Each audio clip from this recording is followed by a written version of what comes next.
Hello and welcome to this Advanced Illustrator Masterclass workshop where we'll be covering the Pathfinder tools, the pen tools and some various other little tricks and tips on using Illustrator to create some fairly nifty and fairly complex creations essentially. So the first thing we're going to need to do is we're going to need to create a new document. So go to Create New or File New. This will bring up a window like so. It's also worth pointing out, I'm just going to quickly highlight the fact I'm doing this on Windows, so whatever I refer to it as control is command. So command is the same as control, and in terms of operations they are very similar. There's no real differences between the two. But anyway, so yeah, I'll want to be working in print and I'm going to be working on A4. I want to make sure my orientation is set to landscape. Artboards are set to 1 and the colour mode is set to CMYK with PPI 300. I can always go to advanced settings and change this if I wanted to make sure it's obviously these for today though. So if I just press create, it should create us a blank workspace. We will want to make sure that our workspace is set up to be on Essentials Classic. So if we go to workspace and we want to make sure it's set to Essentials Classic, if for any reason your machine looks a bit different or isn't, or is sort of doesn't look right, you can always go down to reset the workspace that you're in, and this will restore it to its default sort of layout. There's a few little quality of life things I'm going to do to sort of show you how to make Illustrator much more efficient and easy for yourselves from my own personal experiences. So notice over here we've got our toolbars. If we click on this little double arrow up here, we can extend it so we can see all of our tools or more tools in one go. Over here on the Essentials Classic, you'll see we've got these sort of quick links to various panels. What I tend to do is down here where you see these two little rectangles. If I click on that, that's our layer panel. And what I tend to do is I tend to actually click and left mouse click on the layers panel, and I tend to drag this up here into where our properties are until the window goes blue, and then just release. Because I tend to find it's easier when, especially when working with a lot of layers, to have it up like so. But again, move things to what you find is personally more suitable. Likewise, I would also go up to where it says colour here, and I would actually probably also drag my colour window onto my panel up here, and I'd actually, in my case, drag it up to the top here until I see this blue line and release, and now my colour sort of panel is always there when I want it, etc.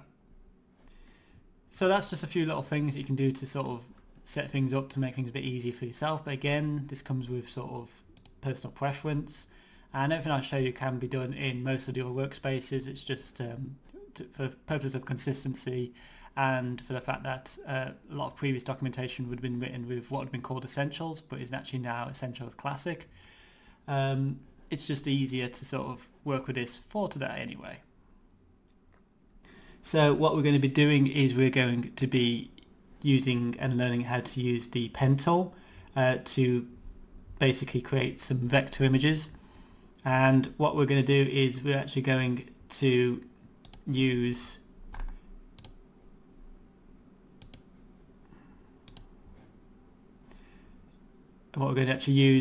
some predefined reference images that will be provided to you, or you can find similar images online by just simply doing a quick Google search. That's basically where I got these from.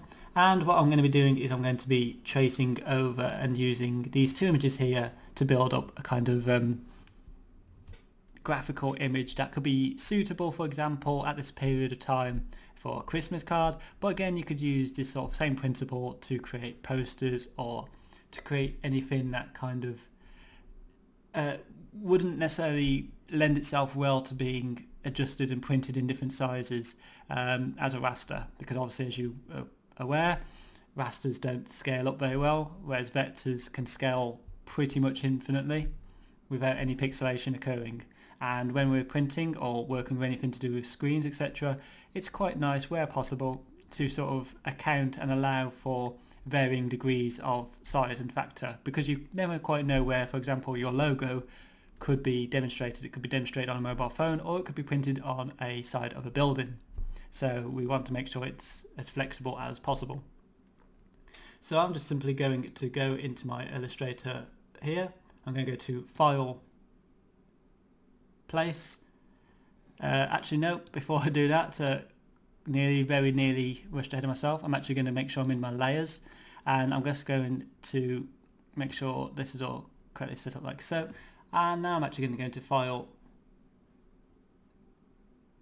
Place. I'm going to navigate to where my reference images are, and in this case we're going to be using a reindeer example. So we're going to draw around this reindeer and cut it into composite parts, and applying various textures and whatnot to it. So I'm just going to use this reindeer, press place, and this will bring up this little sort of thumbnail of my image. If I now click somewhere in my artboard, it will place that image in my scene. I can now move this around using my direct select tool, or selection tool, sorry, which is this little black arrow here. And if I need to rescale it, I need to hold shift, click on one of the corner anchor points, and I'm going to just scale this down quite a bit, just about there. Again, doesn't have to be perfectly exact. I just want to try to scale it down a bit so I can see the whole image. And I don't want this to be too large for the purposes, but also large enough so I can actually trace it with some various level of ease. It's always good practice whenever we create a new layer or import assets to actually label our layers. So I'm just going to call this our original image, and I'm going to use this as our reference.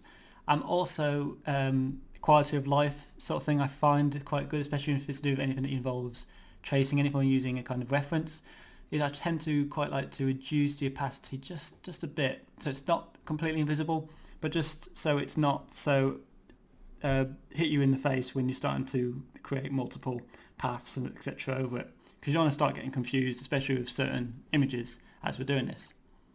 And with my original image now created, I'm going to click this little box here right next to the eye, which is our toggle lock option. If I click on that there, it now adds a key lock. So now this layer is uneditable until I click the lock again. So this will stop me from accidentally moving this image, especially when I start cutting this up into its composite parts as different levels of vectors. So what I'm going to do is I want to start off with the bulk of this asset. So I'm going to basically trace its body. Now, whenever you're sort of looking at an image that if you want to sort of cut into parts, it's worth sort of noting what key parts it is that makes up that, for in this case, animal. So in this case we have the body, which would be one asset, alongside the two forelegs, which are obviously most visible to us. Then we see the two legs in the background, so this would be a second layer. And then we would also have at least another third layer for the antlers. Again, if we want to go into more depth, we can also cut it up even more. So we could have a layer dedicated to this sort of head part here, another layer if we wanted to dedicated to the tail, etc. But for the purposes of today, we're just going to cut it into about 3 sections. So what I'm going to do is I'm just going to go down here and create a new layer, and I'm going to call this layer body. And I'm going to then go over to this side here, and I'm going to make sure that my fill is set to none and my stroke is set to black.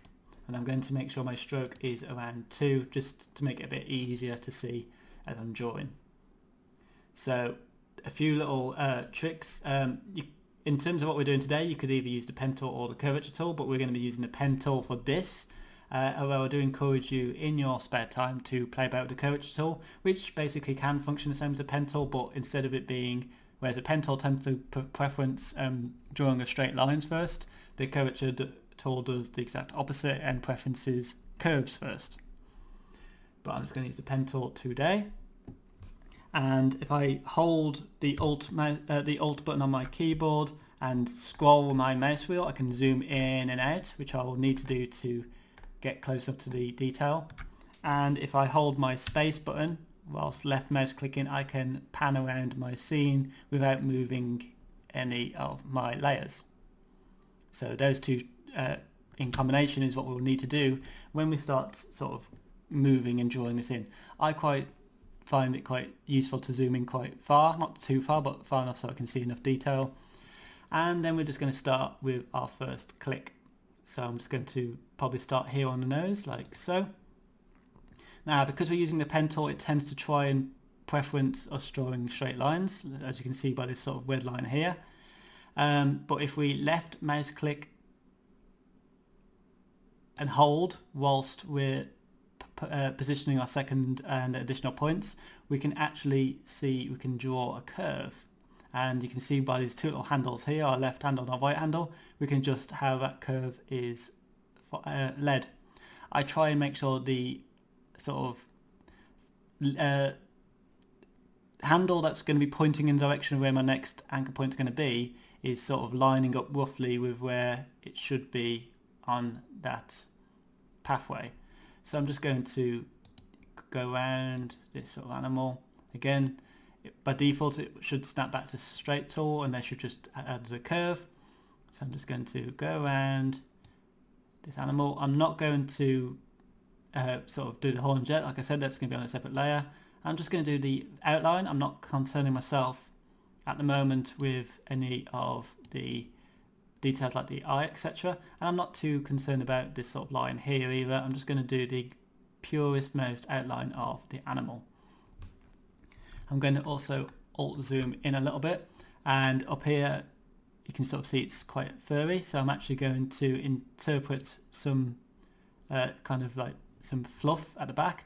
Now what I want to do is create a kind of little subtle curve, but if I was to go in like that, it would create this sort of semi-impossible angle, which would start to look a bit weird.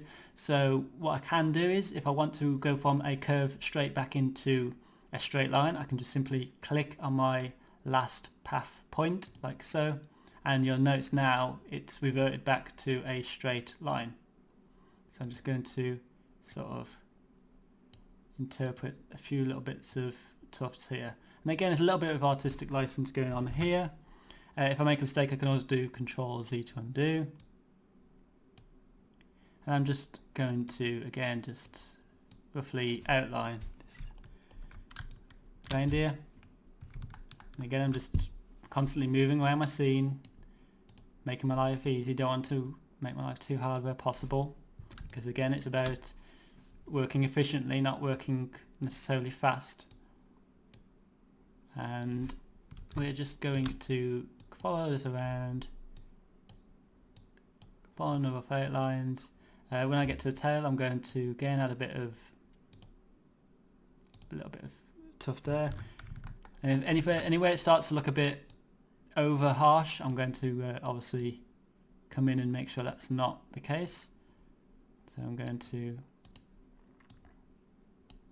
kind of just get a little bit of interpretation going on here, because this image isn't the most high resolution, and the sort of thickness I've used for my lines are quite strong, so would probably reduce this after I've drawn my outline. I'm just going to again just keep following it around like so.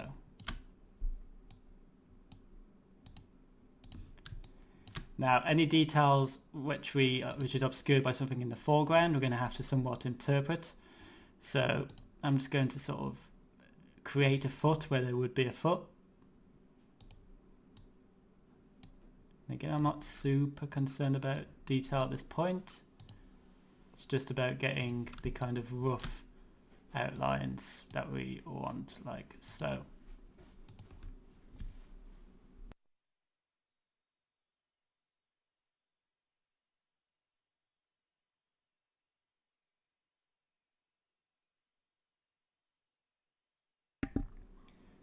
So yes, we're just going to keep tracing around. I'm only going to do the 2 forelegs at the moment, because I'm going to do the 2 back legs on a separate layer.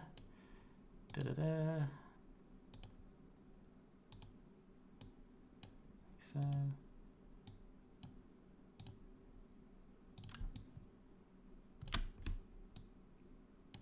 And now where we get to this bit here where we've got this sort of very apparent kind of fluff, I'm now going to again somewhat interpret where these kind of fluffy bits go. And again, will be occasional. I'll have to switch back from curve to straight by clicking on my previous point,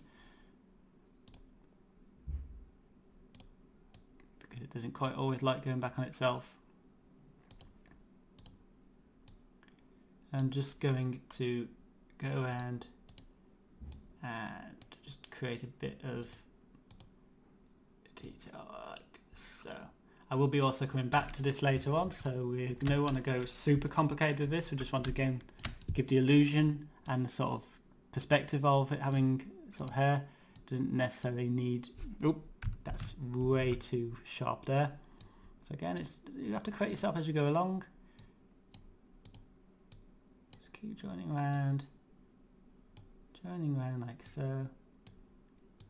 There's a bit of a muzzle here, and then once I get to my original point, since I move my pen tool over it, you'll notice there's this little circle that appears next to the pen. That means we can now join up our 2 points and we have a complete path.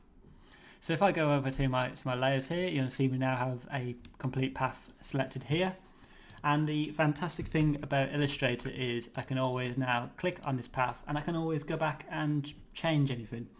So if I'm not happy with the thickness of my stroke, I could always pull that back a bit, so I could pull it back to 1, so it's not quite as harsh. And again, this path we won't be keeping. We're using this path at the moment because we'll actually be filling this in, so we won't be keeping the path on. But for the purposes of what we're doing now, we need to sort of see what we're working with. So by having the fill off, it means we can see the original image underneath to trace the various aspects we need to. But also by having the path on, we can see what we've actually obviously drawn. So with our body now created, the next thing I'm going to do is I'm going to again go back and create another layer, and I'm going to call this back legs, or you could call this hind legs, or again whatever makes sense, but always making sure you name things appropriately and making sure that layer is selected. And now what I'm going to do is I'm not actually going to draw this exact, I'm actually going to kind of cheat a little bit, but I'm just going to draw over these back legs, again, similar way. If I can't see exactly where the feet are, I'm going to have to interpret them. Again, it's not going to be perfect. And what I'm going to do is I'm just going to sort of see how I'm cheating here. I'm going outside and into this other shape, because I don't need to, this is going to be hidden by this layer above it, which will be our body, so we're actually going to reorganize these layers later on. So for now it's not actually going to be a problem, and in fact what I'm actually going to do is I'm just going to lock the body quickly so I don't accidentally delete points on my body while I'm doing this, which can happen. So that goes there, goes around there, and there, and there, around there, and then I'm just going to join up those 2 layers there. So now we have our foreground, our body, and we have our back legs with this sort of strange overlapping lines here, which again we don't need to worry about for the time being. Just trust me, it will make sense in a bit. So now we've got our body and our back legs done. The next step will be to, again, we're going to repeat this. We're going to now create again another layer. I'm going to call this antlers. With that layer selected, again we'll go back to our pen tool, and we're now going to trace the foremost antler first. So I'm just going to do this a bit quicker this time. Again, the longer you spend on something, the better you can do a job of it, but today we're just going to get just across like so.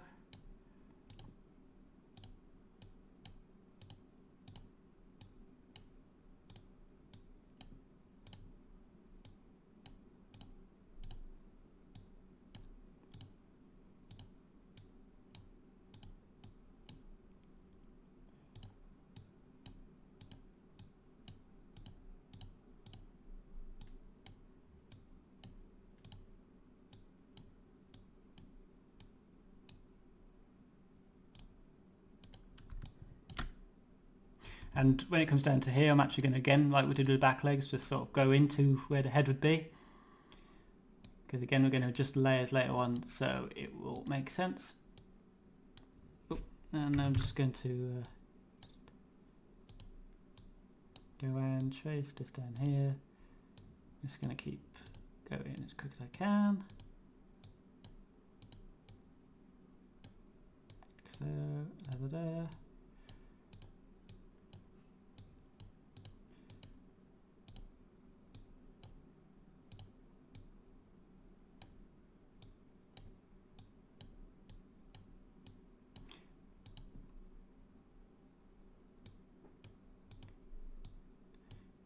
This kind of principle is used quite frequently actually for sort of creating graphic kind of versions of sort of faces, for example, or advertising campaigns. We'll use this kind of technique quite often with Illustrator. So yeah, once we've completed our path, I'm just going to again join that up. I'm going to click off. And now we've drawn our foremost antler. What I'm actually going to do is I'm going to go into my antlers layer, click on my antlers path, and I'm going to lock it. Because again, we don't want to be accidentally deleting points whilst we're drawing the rearmost antler. Because another way we could do is we could have two layers, one antler for the front, one antler layer for the rear antler. But we don't need to do that if we just lock our path like so. And then again in my antlers, I go back to the pen tool and I just trace the second antler. And again, where I have to interpret where it would follow, I have to sort of use a bit of sense of judgment. So I'll just go around.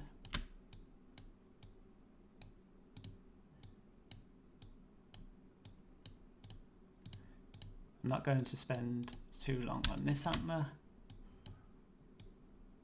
Oh, oh. There you go. Just there.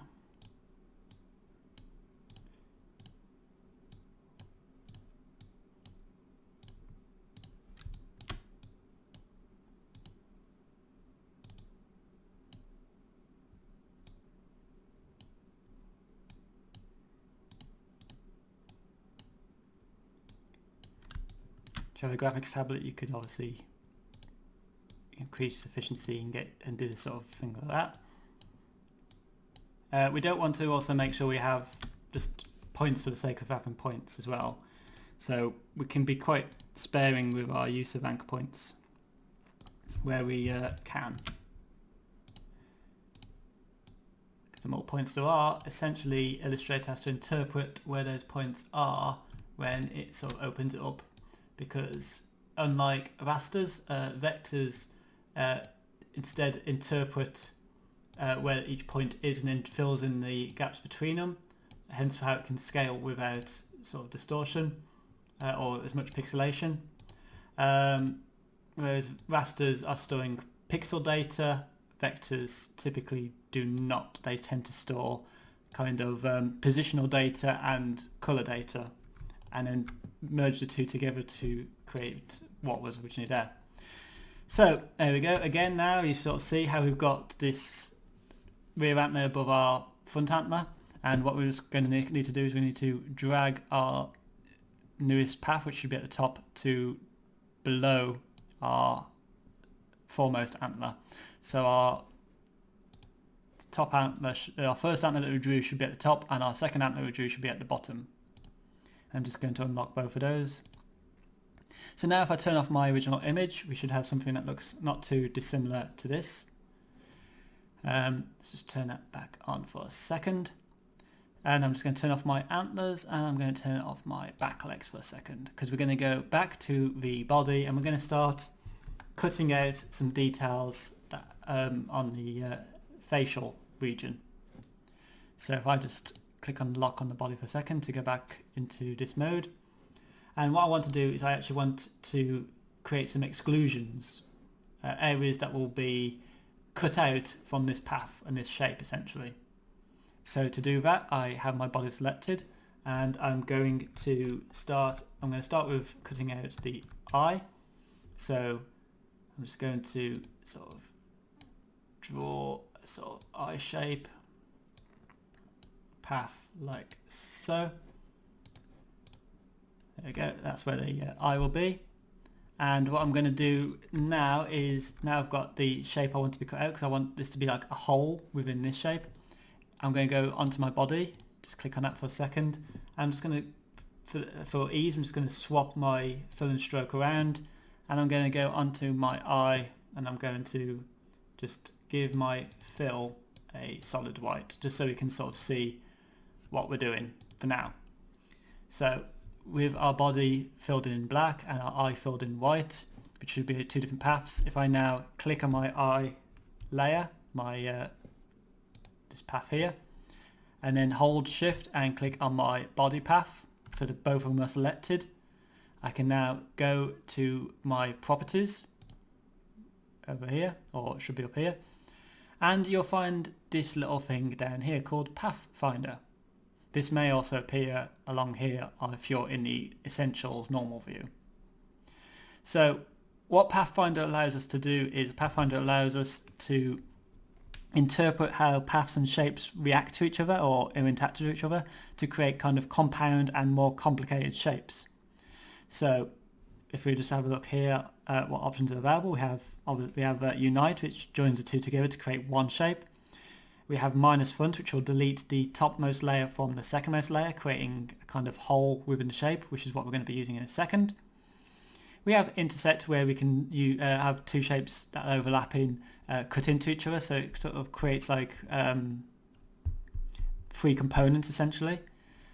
We also have exclude, which will exclude the overlapping point. We have divide, trim, merge, crop, and outline, and minus back, which again you can kind of interpret what they do by the name. But I'm just going to use minus front, so I'm just going to click on the minus front option in the Pathfinder like so. And what you'll notice that's done is it's now cut out our eye from our body. Now it's important to note that you can only use the Pathfinder options with two layers or two paths selected. You can't do it with three, so we're going to have to, for everything we want to exclude, we're going to have to kind of go through this process, as it were. And if I go back to my layers, you'll now notice that our body is no longer called path, it's now a compound path. So what I'm going to again quickly do is I'm going to again toggle my fill and stroke back round, and I'm now going to do exactly the same but for the sort of nose here. So again, on my body layer, I'm going to just draw this sort of tick shape, like so. Oop. And if I'm not happy with how my sort of path's gone, I can always use the direct selection and go in there, and I could always convert my points to either straight lines or curves that way.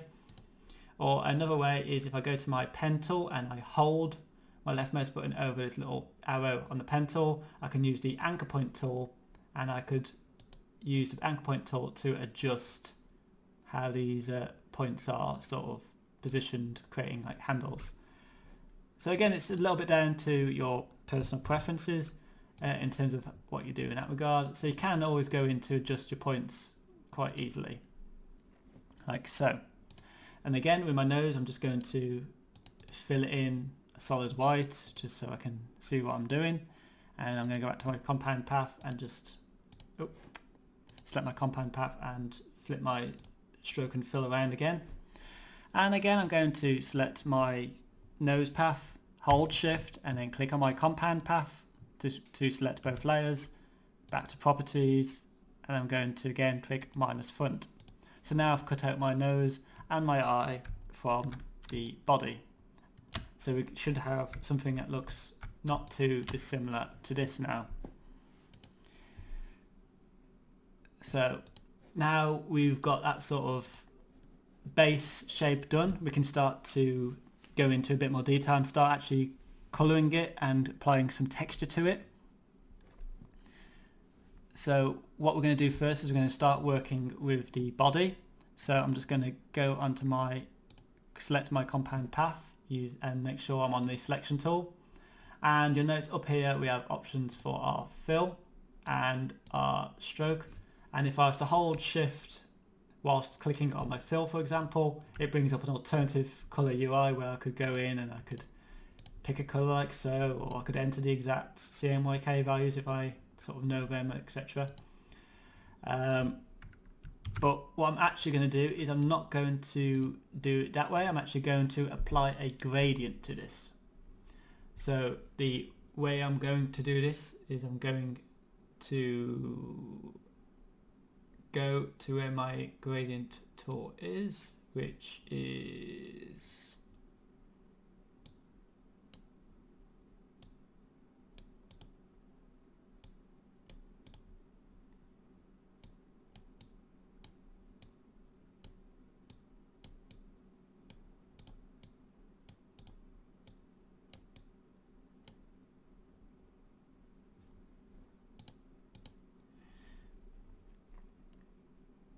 So what I'm actually going to do is apply a gradient to this. So if I again just select my path, and you'll notice down here we have solid fill color, but we also have this gradient option. If I click on that, it will apply the default color grade to my image. So you can sort of see at the moment it does this sort of white to black, which is typically the default. I could change the type of gradient, so I could go for radial or linear, or if you've got Illustrator 2019, you can also go with a sort of freeform gradient where you can have different gradients at different points and they should react in sort of semi-real time like so. But for using 2018 we only have options to do these first two, and we're going to be just concerning ourselves with the linear gradient today anyway. So you notice along here we have our gradient options, which are also available in our properties. So if we look down here, we've got this sort of line here, which is our starting color and our ending color, and this sort of middle point, which is a slider. So I can drag my slider, so I can have the blacks come in earlier, or I can have the white stay around for longer. I can just sit like so. I can also adjust the angle, so I'm going to adjust it to -90 because that's what I'm actually going to be working with for this. But what I could also do is if I want to add another colour, so at the moment it's only between one colour and another, if I move my mouse button over to the bottom of this gradient slider, you'll notice how my arrow changes and has this little plus icon. If I now left mouse click, this will add a third colour in. So if I ever want to change any of my colour values, I just simply double click on the colour on the gradient slider. I can then go to my swatches and I can pick sort of base colour, so I'm just going to go with a sort of brown as a starting colour, and again if you know the exact sort of CMYK values you can go straight to those and type those in manually, and I'm going to go from a brown to a slightly light grey back to a dark brown like so, and I'm just going to pull my greys up a little bit, and I'm going to have this gradient slide in the middle here, have the greys come in a little bit earlier because it's quite an old reindeer, and I'm going to have my greys sort of fade out around just before the knees region like so.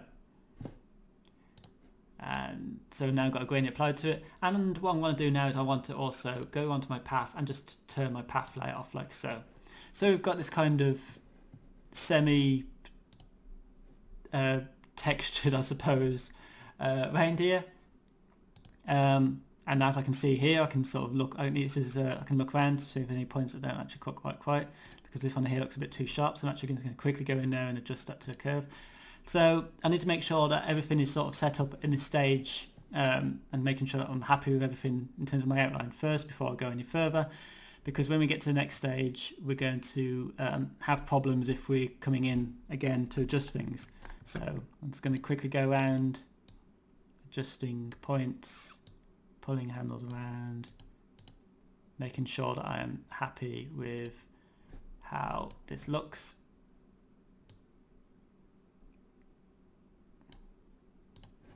So, like that. Again, I'm not this isn't going to be perfect. I'm doing this fairly fast today. So yeah, there we go. So now we've got our kind of body created. What I'm going to do is I need to select that compound path, that body, and I need to go to Edit Copy or Command C or Control C on the Windows. And then I'll go to Edit and I want to Paste in Place. This will paste it in exactly the same location as the original copy was done, like so. So now I have two duplicate copies on top of each other, which obviously at the moment we can't see what it's doing, so they are basically overlapping each other.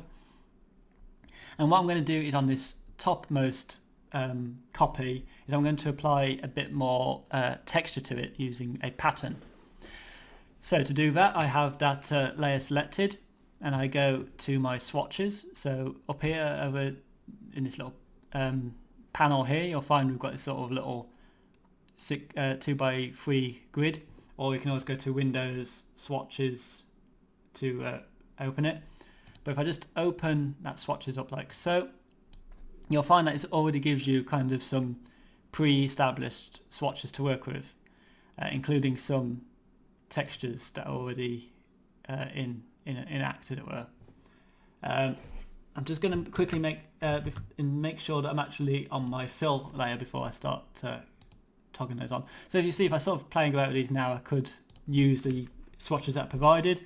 But the swatch I actually want to use is not currently here.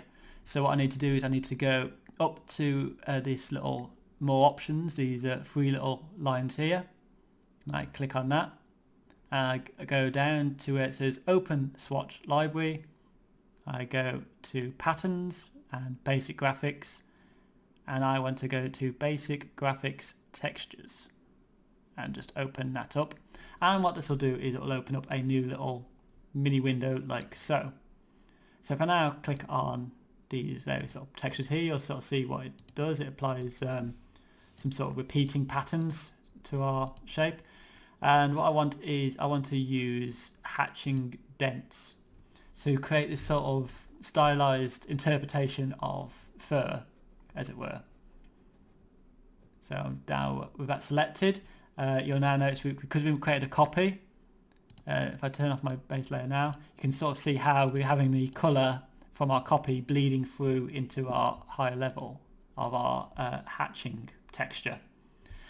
If I wanted to go in and edit the colour or look of this texture, what I can do is over here where the texture is on the fill, I can double click on that. Actually, no, sorry. I go up here to where it says fill and I double click on the hatching dents within the fill tool up there, which will bring up the pattern options. And it will also open up the sort of the pattern in this sort of repeating grid here. So what this here is the sort of template that the patterns will work from. So if I wanted to change these from black lines, I can just simply select all the patterns or dots or lines or whatever it is in my pattern that's repeating there. I can then go over to my stroke here and I can change the color of this to, let's say, kind of lightish brown. So the value's on the screen now if you want to see it. So 50, 58, 63, 30. And just press OK.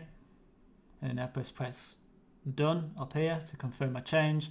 And now you'll notice instead of these black lines, we have the sort of more muted brown lines on our reindeer.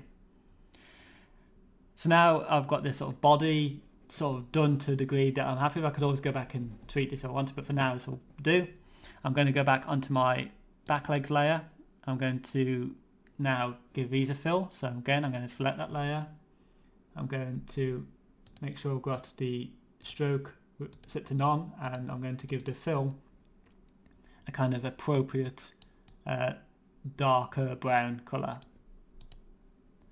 And you'll notice at the moment our hierarchy hasn't been fixed yet, so what we need to do is we need to make sure our body is at the top, our back legs are in the middle, and our antlers are at the bottom of our hierarchy, like so.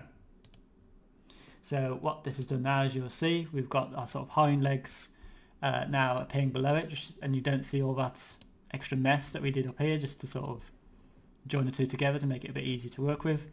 And what I can also do is I can again go onto my swatches and I can apply the same hatching that I did before to my back legs. However, if you notice how I do like I've done, I've made a mistake there. It's gone transparent. If I just undo that, I would want to also make sure that I again edit copy or Command C, copy the back legs layer, paste in place, creating a duplicate, and then on the duplicate I want to add the hatching effect like so.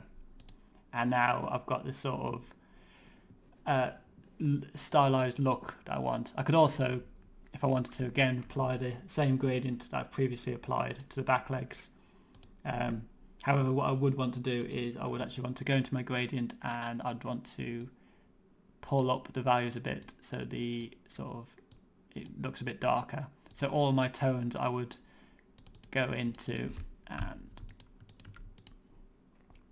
adjust to be on the darker side of things to kind of give the illusion of shadow.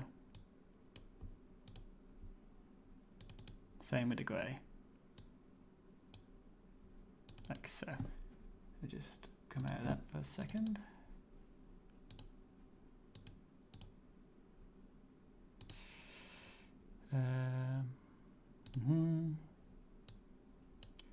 Just put that there.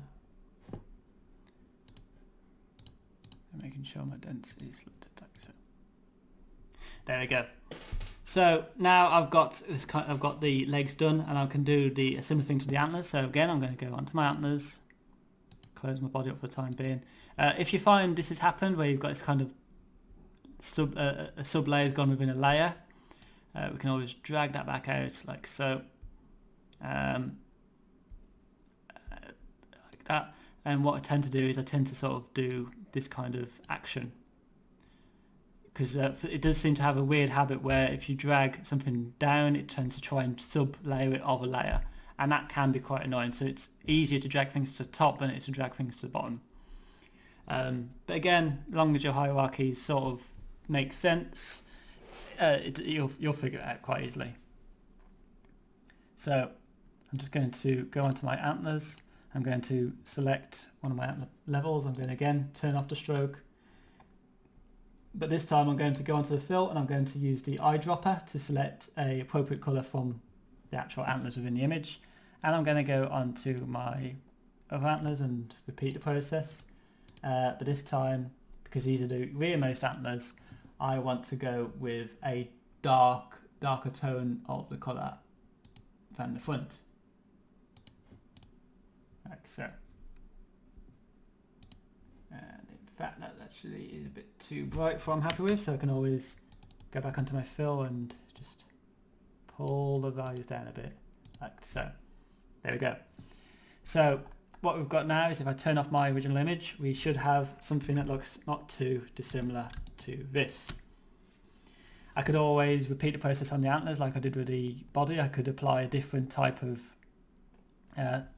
texture to it, so I could add sort of dotted texture or lines or sort of mezzotint patterns. You know, I could go a bit crazy with this. So again, feel free to sort of play about with that and interpret the look of what you're after in that regard.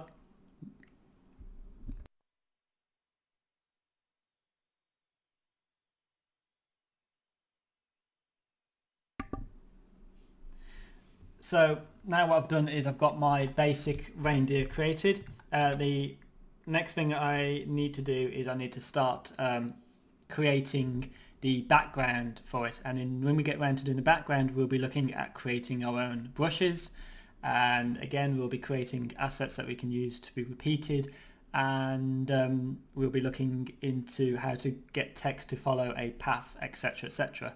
So that will be in the part 2 video to this series. Thank you.